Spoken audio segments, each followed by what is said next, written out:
Good morning, good evening, good afternoon, wherever you are and wherever you're watching from. We're so glad that you're here today. We are back actually live. So if you got questions, comments, thoughts, put them in the chat. If you're watching this after the fact, put them in the comments or send us an email at thevisuallounge@techsmith.com. We're happy to respond to you and answer your questions.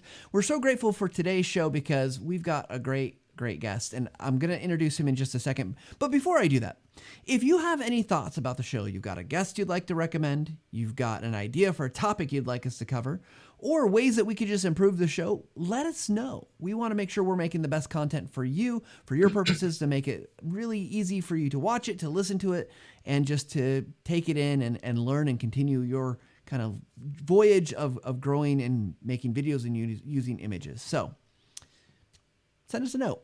We'd love to hear from you. With that said, let me introduce today's guest. Today's guest is Jeff Batt. Jeff Batt has 15 years of experience in the digital learning and media industry. Currently, he's a learning experience designer for Amazon. He's also the founder of Learning Dojo, a company dedicated to training you to become a software ninja in various e-learning, web, and mobile-related software applications on YouTube and Udemy. Jeff has also helped run the learning industry leading conference DevLearn and has been a learning and development manager for various other companies. Jeff often speaks on XAPI, HTML, augmented reality, mobile development, video, and more technologies. And with that said, it is my great privilege and pleasure to welcome Jeff Batt to the Visual Lounge. Hey, Jeff. Hey, how's it going? It's going great. Thank you so much for being here with me today. Yeah, no problem. Happy to be here. So Jeff, we often say to people when we do these introductions, and their introductions are awesome because they say lots, but is there anything we should know about you before we jump into our conversation today? Well, I can see that you have the Luke Skywalker helmet in the background. So you and I have talked several times, but I'm a big comic book nerd, especially the movies. So Marvel nerd, DC, Superman. So yeah, definitely. That's probably the thing that I like to talk the most about is all of my different collections and stuff that I have. So definitely nerd out that way. So. And I'll have to say that we are background buddies because we have That's the true. same tiles behind us, slightly displayed differently, which shows its flexibility. But Jeff, well, we can talk about the helmet towards the end of the show. It's pretty cool. I have not showed it off on the show. It makes sound. That's all I'm going to say. It makes sounds. Oh, It's pretty I have cool. the Poe Dameron one, and also the Kylo Ren one, and also the Mandalorian one. So I've got plenty. All So right, so Jeff is all in on the Star Wars. Well, Jeff, thank you for being here today. We're going to talk about your experience of growing as a video creator because the things that you're doing today look really good. They're really informative. You've become fairly well known, I think, kind of industry wide for making good videos, and obviously we want people to check out your stuff some more. But so let's go back to the beginning. And okay. what's the first video you ever made? Tell us a little bit about it. And I'm sure there's lots you look back on and cringe and say, I wish I never would have done that. But tell us a little bit about it. Well, are we going way back, like when I started just making videos in general, like Well, even like before? what was your first video? And then maybe what was the first video you did that you would consider quote unquote professional? Professional. Okay, so in high school, the way I got started with video is I actually started making stupid. I was in a lot of plays, and so I had a lot of friends that were willing to act for me, and I just started making stupid videos. We called one, because of my last name, Batt, we called one Batman and Heifer. So instead of Robin, a young cow. And so we would run around just making up a bunch of stuff, and then I would edit it and put it together and display it, and love the reactions that people gave me off of those. So that's what got me interested in video. And then after high school, I started making a lot of wedding videos, and so I started doing a little bit of that, which got me introduced to a little bit more of that. But professionally, when I started to fall in love with teaching. I was helping out with a conference called eLearning DevCon, and I started just teaching people how to do stuff. And so I decided, I want to show these. I want to actually create videos and show them. And so I started my YouTube channel actually years ago before I was consistently publishing to it. And I did just simple. I remember some were like on Flash, how to do a couple different things. That'll date me, the Flash days, but like how to do different things in Flash and stuff. And I wasn't consistent with my post or anything, but I just wanted to get it out there. And then really kind of what brought like up to my development from there was I decided to help pay off student loans. I wanted to publish a course to Udemy. And so creating content for Udemy was like my really initial push into doing a lot of the video development stuff. So That's great. So jumping forward, what type of videos are you creating nowadays? We're doing this kind of level set. Who is Jeff Batt? What does he do? So what kind yeah. of videos are you making currently? Yeah, so I've done a lot of videos, training videos for Pluralsight. I've done about 7 different courses there. And those are full courses. Each course has like 30 different or more videos inside of it. I've done Udemy. I'm creating content still on Udemy. I update my courses. I have courses on Storyline, Camtasia, or not Camtasia, I'm working on that one, but Captivate. I have courses on just web developments. I graduated actually, I came into this learning and development world a little bit differently. I graduated as a web developer, and so I learned Flash, I learned HTML, CSS, JavaScript. And so I created a lot of my initial courses based on just HTML, JavaScript, CSS, Bootstrap, different things like that. And then I kind of fell into the learning and development world through a software company called Rapid Intake at the time. And they're no longer around. They got bought out, but that's where I met eLearning Brothers, the founders of eLearning Brothers, when they were first starting out, and started helping them create a lot of the content. But then it got back. I was doing a lot of e-learning developments and speaking at conferences, teaching people how to use software, and I just wanted to expand it. I wanted to get more content out there. And so that's really where I started creating more with Udemy, and did a little here and there with YouTube. But a couple a couple years ago, I decided that I wanted to really do a big push for YouTube, and start creating consistent weekly YouTube videos. And that's where I really, because before I was doing more of just screen recording, like screencasts with voice. And so I didn't really need a lot of equipment when I was doing that. In fact, my first microphone is right there, um, that I have. I display that proudly because that kind of helped me pay off a lot of my student loans and everything. But that was my first microphone, was that Blue Yeti. But then once I decided to do the YouTube stuff is really where I figured that I wanted to get serious with equipment in my studio. And that was about 2 years ago, where I decided I'm going to post weekly. And so there's been an evolution of my studio and my in-person on camera videos as well, has been the last 2 years. Before that, I didn't like being on camera. Besides, when I was a teenager, just acting stupid. But I decided that I wanted to have a little bit more of a on-camera presence and stuff. So. Awesome. So Jeff, as you've gone through this kind of evolution, obviously, you've had to grow a lot, learn a lot. You brought in probably some fantastic skills from your web development. What has been probably, as you look kind of back over your experience, what's been the most difficult aspect of just learning to get better at video, kind of generally a high level? What's that challenge been? Yeah, there's been a lot. I could focus in on the camera part of it, like on camera. When I initially started out, I didn't have a nice DSLR camera or anything like that. I just started out with my iPhone. And so trying to figure out the video, I could do video, obviously I had a background in that too, but trying to figure out the best quality, especially with lighting, and also getting my audio in there and getting that to sound good, as well as my video here to sound good. That was probably the biggest challenge, was the lighting, because my initial videos on camera, you can see a bunch of shadows in the background, and it was like really harsh shadows of, like, I was trying to put plants and other things there, but the lighting that I had like a ring light, and I didn't realize how to get rid of those shadows.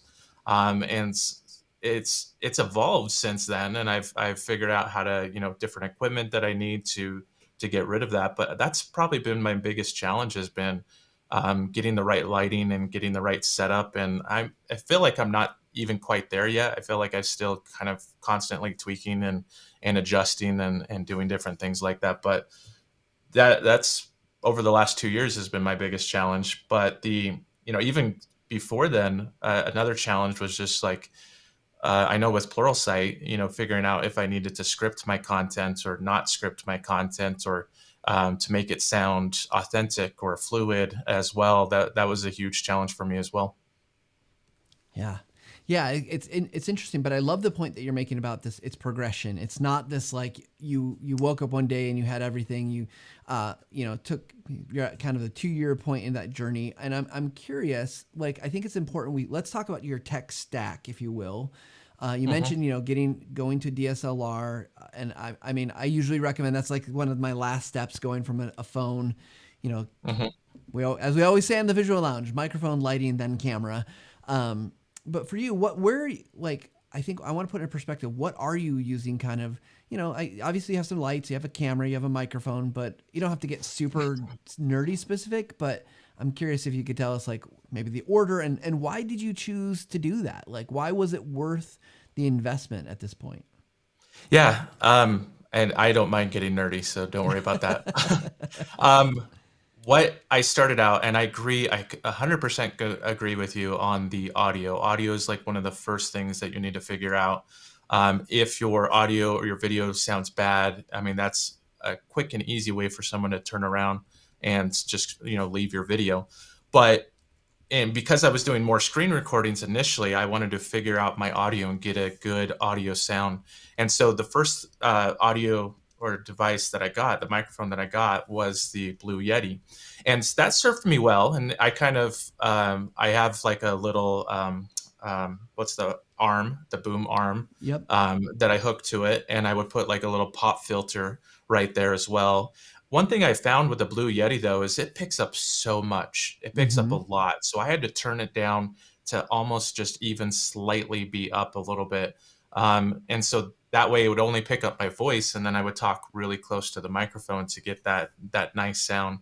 And that again served me well for a while. But then I started to once I had paid off student loans, I started to want to improve my audio a little bit more. So for if I'm just doing screen recordings, I use the Shure SM7B, what I got. And again, if you don't have the budget for this kind of stuff, the Blue Yeti is perfect, especially, like you're starting out, use your iPhone initially, but eventually you're going to want to get to, nicer to help you improve stuff. But the Shure SM7B, if I'm not on camera, is what I use. I use a Sennheiser shotgun mic. I think it's the 816, I believe. That's just kind of right off the camera here. I use the lighting, these Godox, I believe, I found on Amazon. And those, I think, were just a couple $100 actually. Those were probably my favorite, have been my favorite lights with like the soft boxes. I have a big soft box right here, or diffuser. I don't Mm-hmm. know if that's the right We term. just had an episode about lighting, so that's everyone. Okay. For anyone who didn't see it, go back and you can learn about diffusion. And I don't think we talked Yeah. about or showed off soft boxes, but yeah, the concept is out there in the universe for people to learn about. Yeah, I mean, I am going bald. I'll admit that, but I do have a shiny head that just comes from my dad, and so the diffuser helps with it, so it's not so shiny on the camera as well. I have one right here too, so I have two of those Godox lights, and those I love those things. You can adjust the brightness of it. I do have another one that's just kind of lighting up the background, but that's a newer panel. It's Mm-hmm. just kind of a circle panel that's lighting that up. I found this on Amazon as well. I really like this light. It has some nice kind of like artistic light bulbs in it. And then these little poles right here. So you have this red one right here. This is a Nan light tube light. So, or I think it's Nan light. I'd have to look it up. But and then I have one right here, kind of this blue one. I wanted to add just kind of some color to my background, similar to how you have it as well. And someone that I really like, as I go to, it's like my go-to guy for video is Tom Buck on YouTube. If you look him up, yeah, I saw a couple different videos of him talking about these nan lights, and I'm like, ooh, that'd be really cool to have in the background. So Yeah. Well, Jeff.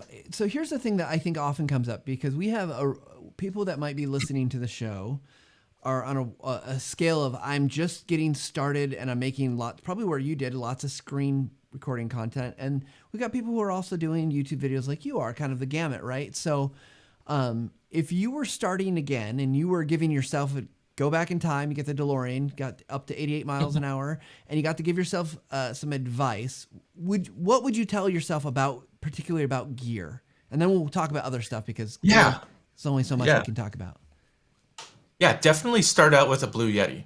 If you don't have a nice microphone, I would get a Blue Yeti. They're still kind of one of the top of the lines. If you have a little bit more money to spend, the Shure SM7B is a great microphone, but I think it's like $400 or so. Mm-hmm. But the Blue Yeti, I think, is under $100. You can get that for under 100. But the investment, if you need to make an investment, and I forgot to mention this, the best audio investment that I ever made was this Rode Procaster.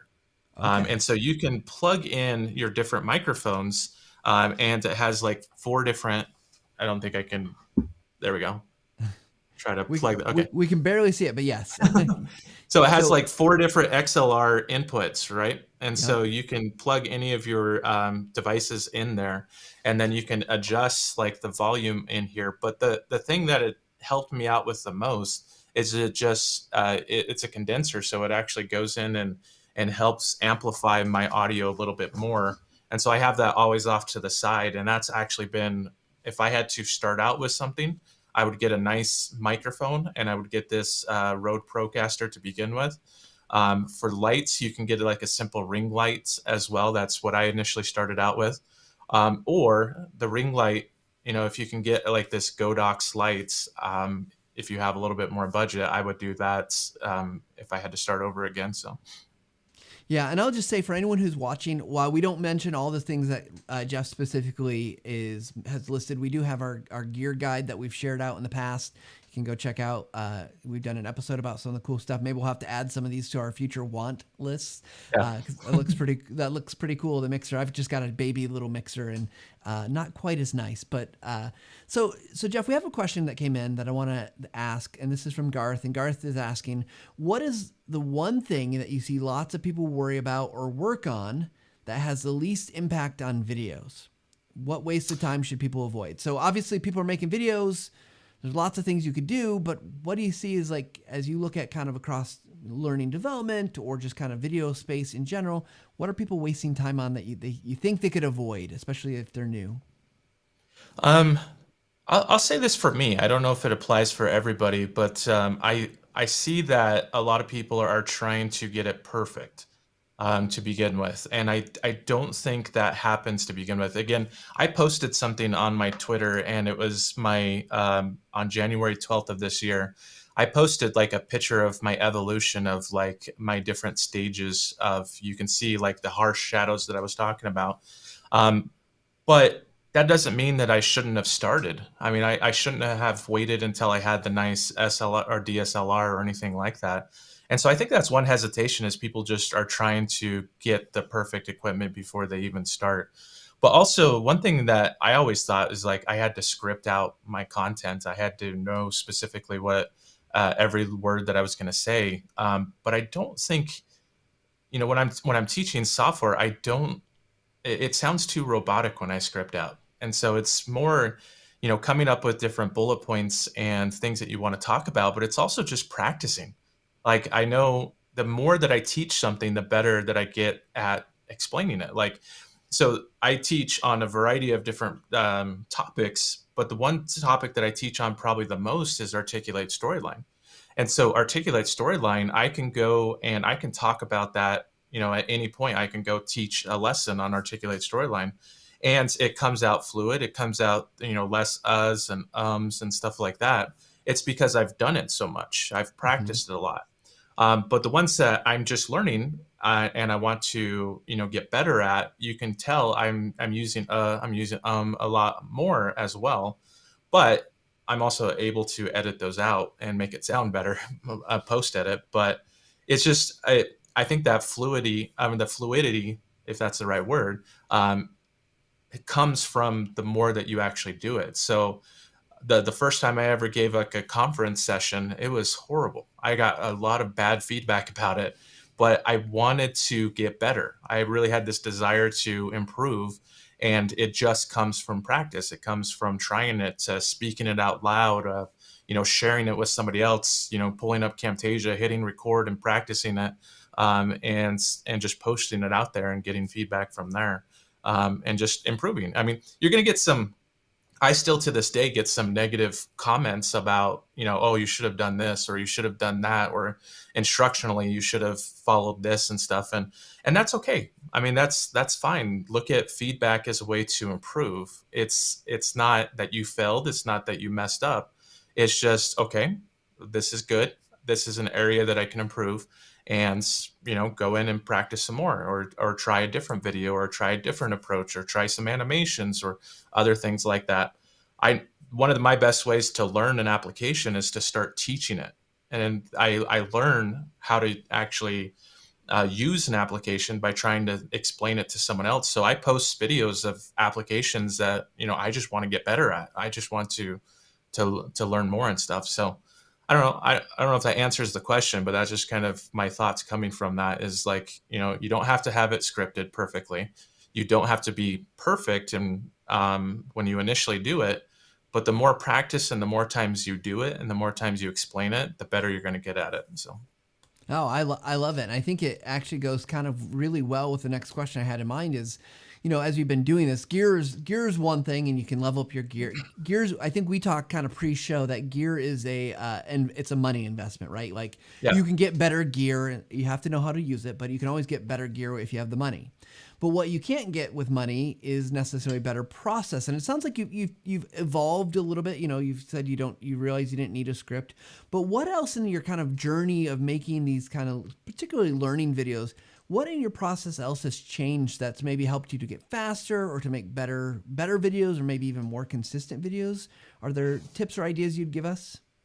Yeah, the biggest challenge has been my blog posts. And so Udemy and Pluralsight, it does take a couple weeks of effort to create those, and I have to map them out, take the different modules, and okay, here's the different parts that I want to cover in each of those modules.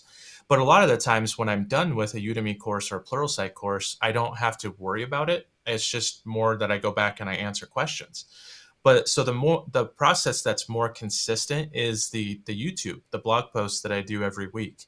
And so I constantly have to be thinking about, like, okay, what's next? What can I do that's different than my online courses? And so my process in that has kind of changed a little bit compared to creating a Udemy course. And so I have a capture. I have Trello is where I do a lot of kind of my initial thought process, but I also have a little widget that anytime I'm out and about, you can do this on an iPhone, where you can create little widgets where it will actually create, like right now, if I just click on it, it pops open with, like, I know it blurs it out, but uh, it pops open with, like, okay, here's a potential blog post.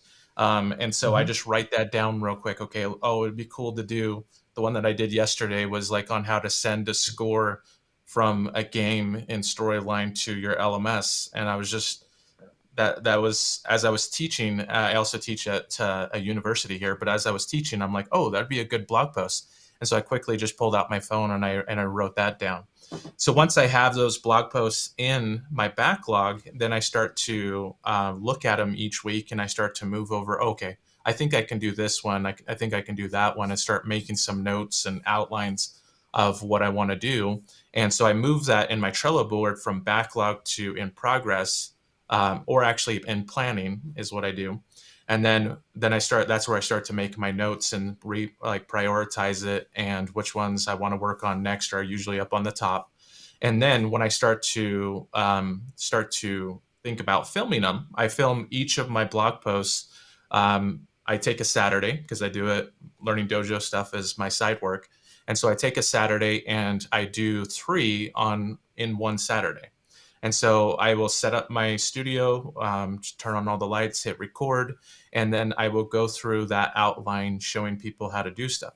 Now, I record my video and my audio separate, and my screen recording separate as well. And so I have 3 files basically at the end of each of those recordings that I place inside of a folder.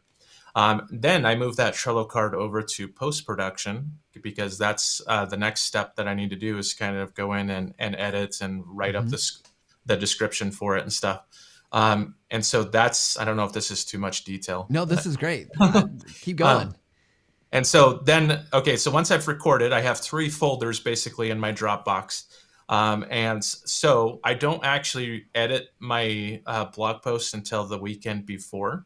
And so the one that just came out on Tuesday, I was editing last Saturday. And so I edit that and then I release it on that Tuesday. So I'm always doing something each week, but I only have to do the recording, every 3 weeks, basically. But by editing, I mean, I could probably knock all the editing out at once, but the editing I do just to kind of keep fresh, and then I prep the thumbnails and stuff. Now I record my screen in Camtasia, and I record my audio in Adobe Audition, and because I can do the noise removal a little bit better in my audio there. And then my DSLR, which is a Sony camera, which I love because it kind of blurs out the background and stuff. That I then take all 3 of those files and I sync them up inside of Final Cut. And so Final Cut has a really nice feature to be able to do a multicam that will actually take all your screen recording, your audio, and your video, and it will use audio from all 3 of those, and it will use it to sync up. And so now I have my Camtasia recording and my live video synced up together. So all I have to do in Final Cut is switch between my camera, my live camera, and my screen just by hitting 1 and 2. So I just go through. It's pretty easy to do post edit. Editing my video once I've recorded it with that method of the multicam only takes me maybe like an hour or so on that Saturday. And so I export it out, take a screenshot, I have a thumbnail template that I just basically cut myself out in order to put myself in front of the color background that I have and stuff. So yeah, so overall, I mean, the recording 3 videos maybe takes a couple of, like 2 to 3 hours. And then each week, the editing for each video probably takes an hour to prep everything and write. So, and that's the process that I use, is kind of capturing it with Trello, moving it through the different cards and stages, and then releasing it and basically archiving all my footage at that point. So, Well, first of all, we want to know when Jeff sleeps ever, with all the things you mentioned you do. But no, I love that you've got that down. I think that's kind of the hidden talent that's found with people that are really good with video. And I do not count myself among them, but like I see this with our video producer, Andy Owen, and our other video producer, Katie Idelson. They're really good at that dedication, like kind of holding to the line of the things they need to do. So it's an impressive process. But I think one of the things I hear often as maybe a counter to why people should do video is how long it takes. Oh, it's going to take so long. But what you've just kind of illustrated is that, like, well, it doesn't have to take that long. And I think there's some real benefits to not having it. I think recording and editing all together makes it feel hard, because you need a little bit of space. You need a little bit of time, I think, between recording something, being on camera, and then watching yourself. So I think there's lots of really great ideas I heard in there that anyone could benefit from.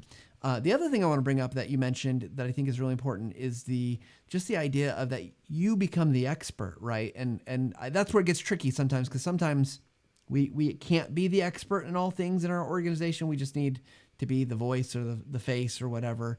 But I love that kind of mentality that as you're going to learn, and they don't have to be perfect. Yeah. Because how many times have you been at a business, they said, well, no, it's got to be perfect. We're worried about it not being perfect. I mean, that's kind of the whole Agile flow, or even methodology, is not to produce something that's perfect. That's more to try to produce something that's perfect, that's out of the box, that's more of the waterfall methodology, in my opinion. If to kind of compare it to project management, where you're trying to get every step and everything actually perfect there. But agile is different. Agile is like, let's produce something quick. Let's get it out there. Let's take lessons learned. Let's now we can go back and reiterate it. We can publish out a new version, stuff like that.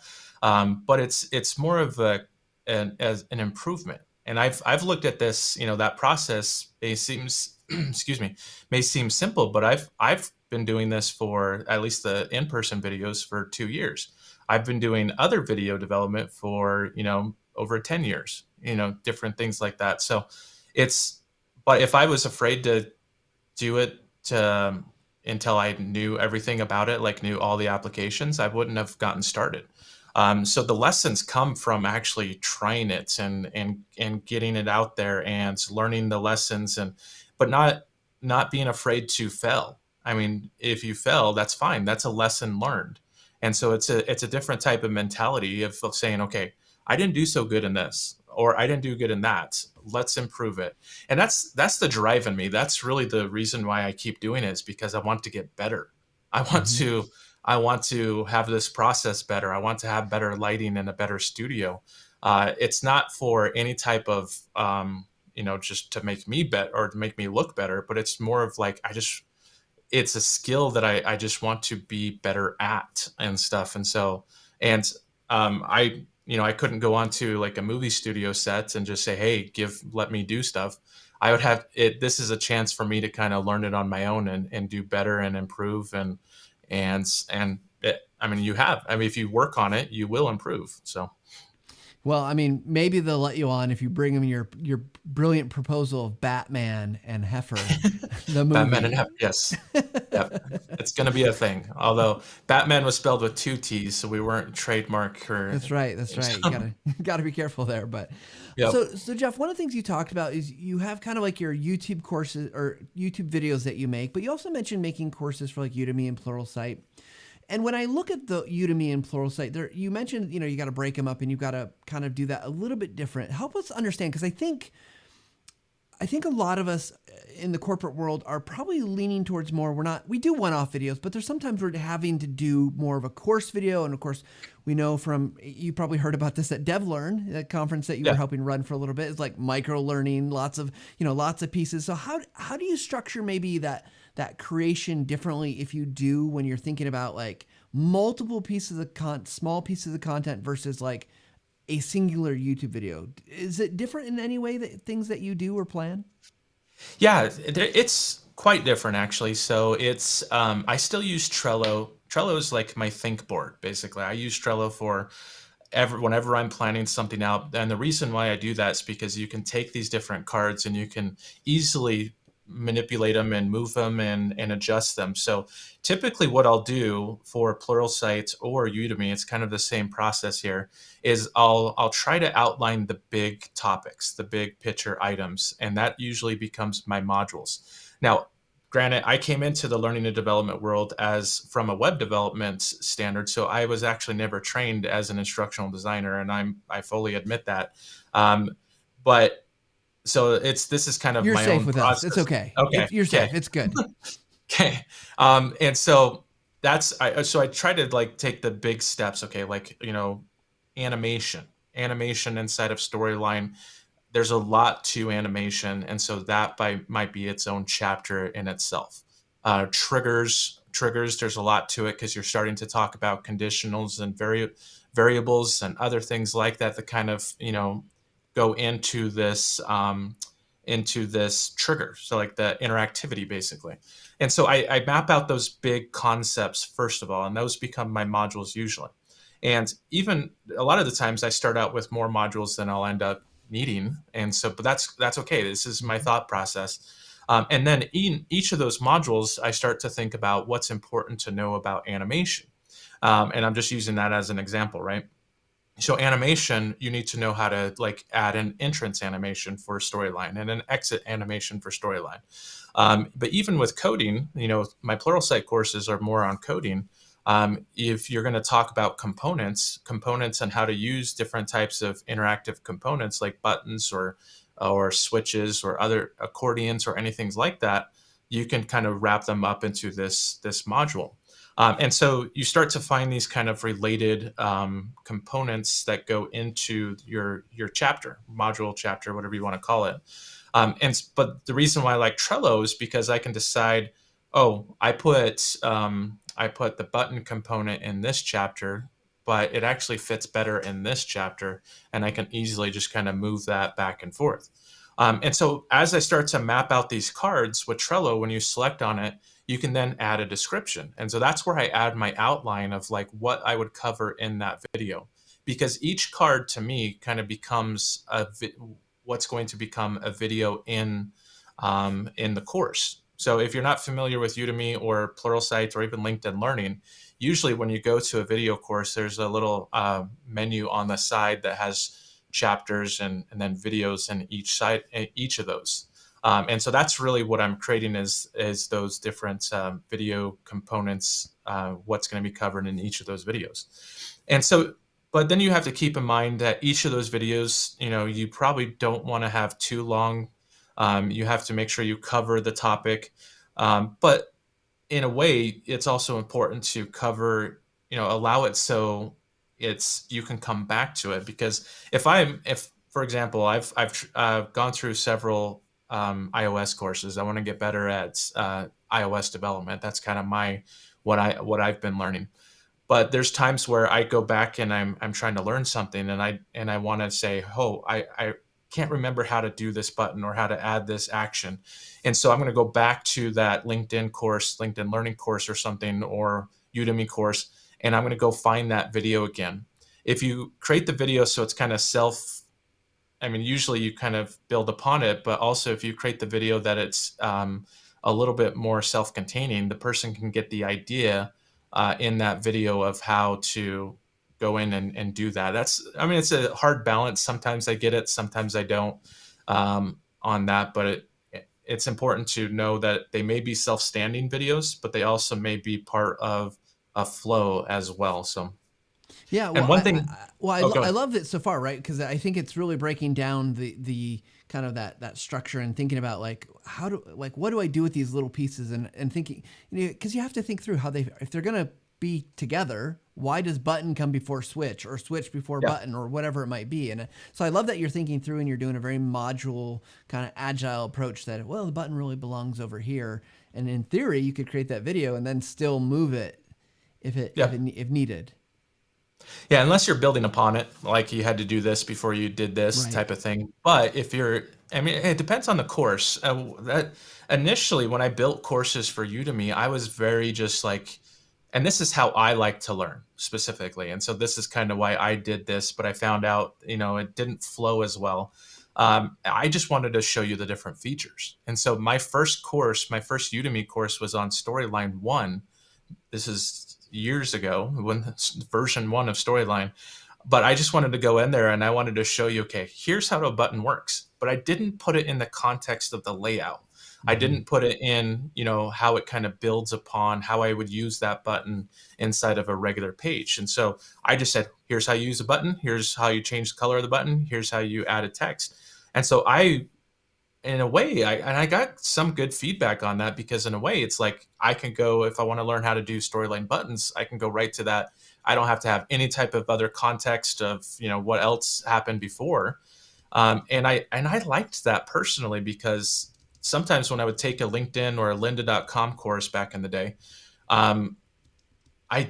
they like skipped some steps. Like, how did you create that layout? How did you get to this point of the example files? But instead they just gave you an example file that was already kind of 50% done or something.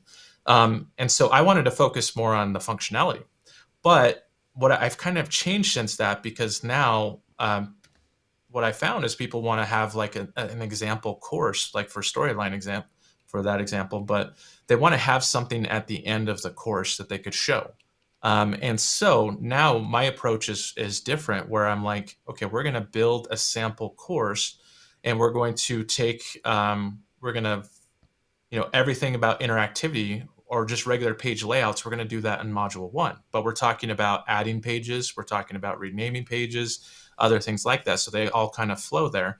But then you're going to add on to that with interactivity. So it's, I don't know, there's a flow to it. And that's why I like using Trello, because I can rearrange things before I'm about to record. But then Trello, each card has like a checklist inside of there. So then I can mark off like, okay, this one is in pre-production. This one has all the files. This one has all the steps. This one has been recorded. This one has been edited, and all of that on each of my cards as well. So. That's awesome. Well, Jeff, thank you for going through that. And I hope everyone listening gets a lot out of that, because I think there's a little mini master course in how to go about developing some of these things, which is awesome. So Jeff, we're gonna move to a speed round here in just a second. But one of the questions that I just want to make sure we ask again, Christy Codovan was asking, what interface does Jeff use with his SM7B? And that's the Rode. So what was the It's a Rode Procaster. So but I mean, they have a little plugin, but it goes right into Adobe Audition or Audacity. If you want to just record in Audacity, it just becomes an option, like an audio input in your computer. And so this basically plugs into my computer. The Procaster plugs into my computer. And now I don't necessarily need to edit it in Adobe Audition. I could just on my Camtasia hit record. But it kind of, to me, saves me a step from having to export the audio from Camtasia and then edit it inside of Audition to get the noise removal and then bring it back. And so, I mean, that's just an extra step that I do, but I find that works for me. But that's the Procaster, the Rode Procaster. And then the Shure SM7B just plugs right into the back of it. So perfect. That's great. And I'll have to check those out, because my mixer could maybe use an upgrade. I like it. No, okay. I forgot to mention, I do want to mention this. I love Sony cameras. And so we haven't really talked much about the camera, but the Sony camera that I have is a Sony A7S III. I mean, you don't need to get that high quality one. I know, Matt, you can say the one that you have. A6400. Sony A6400.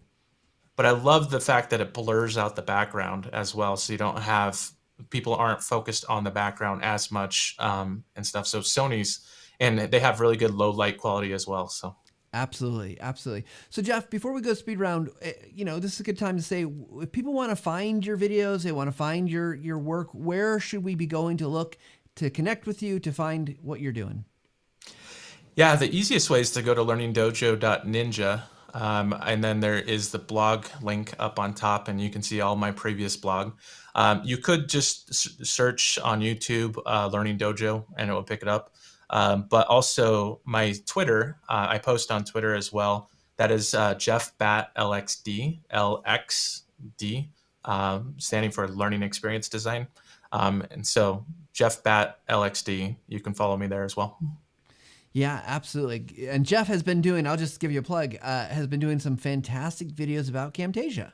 We're really appreciative of that, Jeff. They look awesome. They are really informative. So if anyone wants to learn some maybe not so common things that you can do with Camtasia, I think you just did one about, was it quizzing? Is that, or interactivity? Yeah, quiz questions. I have like how to do like an animated intro. So we're talking about how to do all the different animations.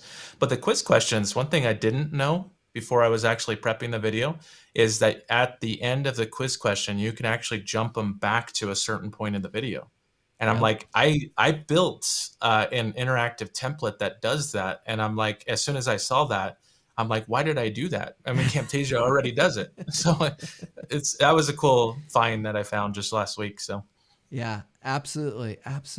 Well, Jeff, we're going to jump into what we call our speedrun questions. Just for those who may be not familiar with speedrun questions, these are meant to be fast, quick answers and questions. And as we learned, they do not have to be one-word answers, but we'll try to move through them pretty quickly. So we'll play the stinger here. Here we go.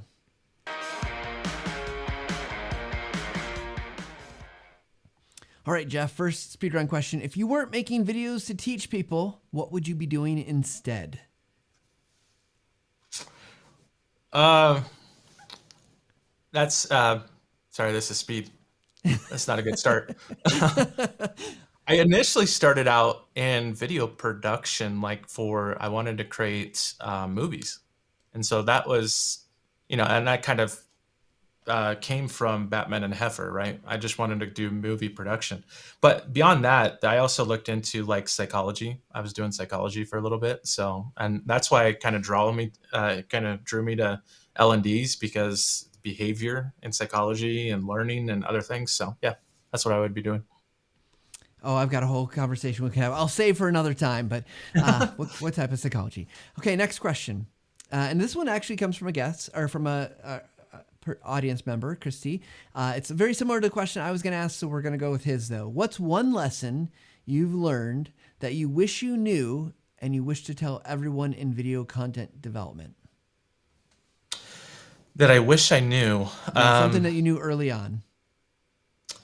That is heavy. I think it goes back to what I was talking about before of like, I don't know. Okay, so it's more of like on camera stuff. Like I was afraid to do on camera stuff. I was afraid to. Um, I mean, like anyone, you're not the most happy with your I mean, physical presence, and like I'm balding and other stuff, and I've always, I have a long big head and stuff, so I was like, nobody wants to really see me on camera. But what kind of changed my mind was more, and I don't know if this answers your question specifically, but it was more that is that connection with the learner.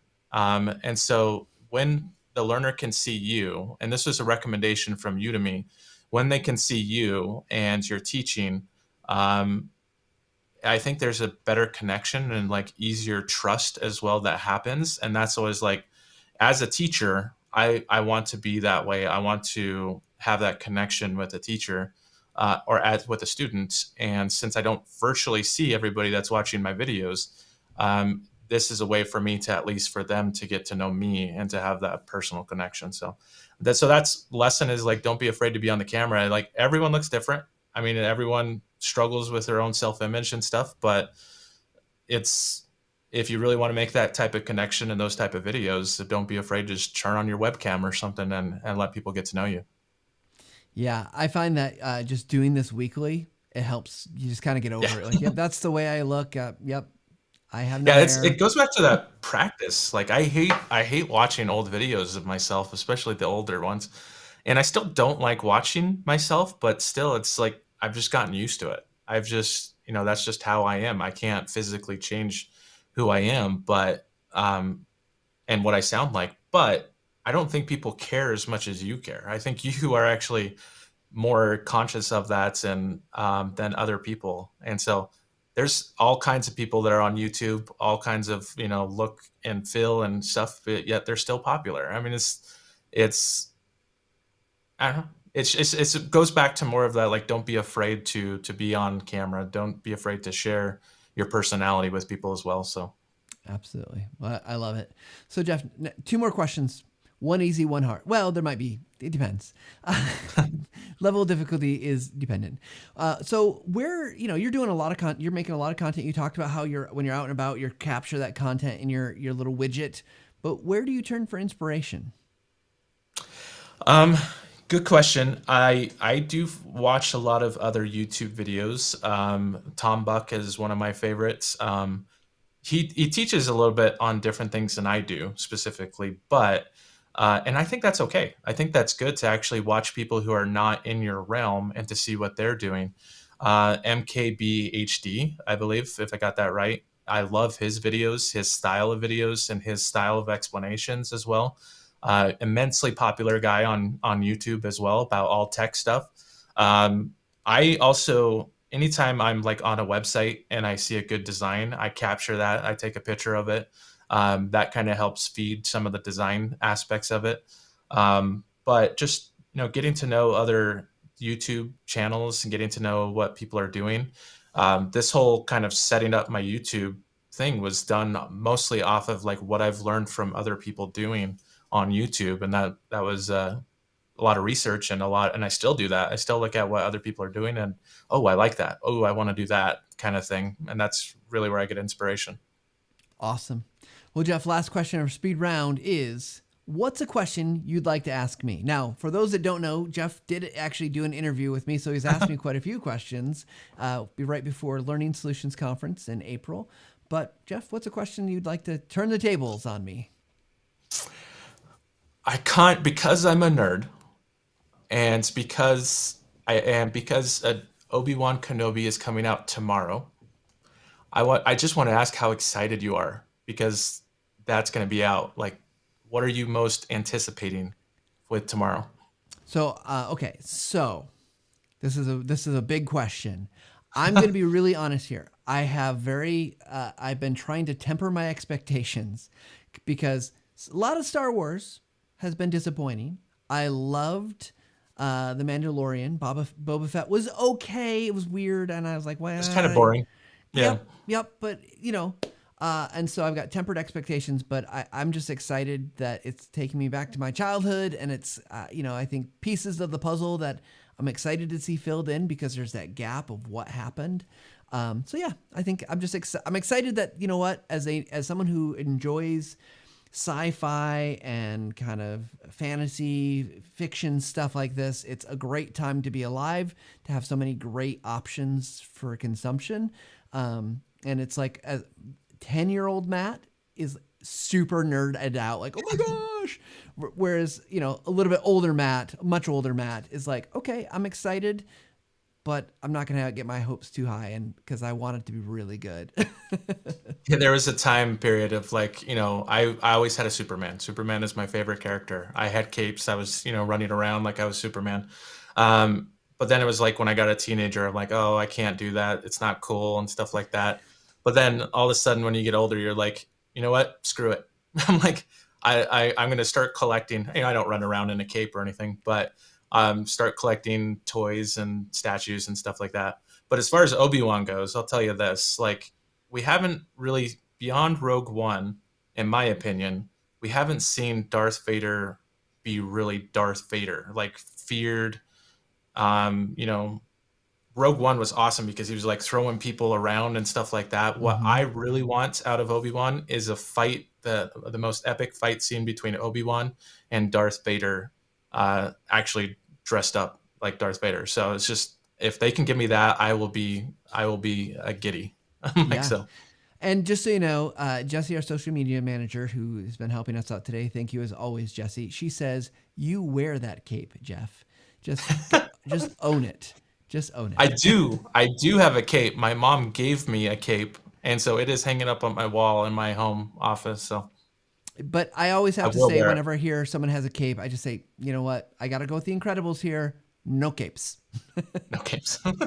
Well, Jeff, thank you so much for joining us today. It's always wonderful to talk with you. Thank you for your awesome practical advice and talking about your gear. It's always a pleasure. Yeah, no problem. Happy to be here.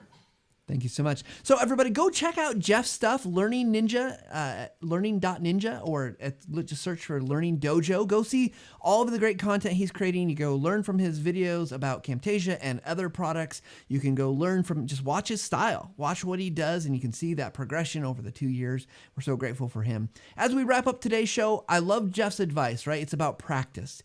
Whatever you're doing, wherever you are, we just invite you to take some time to practice your skills, whether you're learning to make videos, use images in your communication, to have better meetings, whatever it might be, take that time to level up every single day. And we will see you all with a fantastic show. Cassie Labori is coming back. And guess what, guys? We're going to help her make her first video. That will be next week. We'll see you then. Till next time.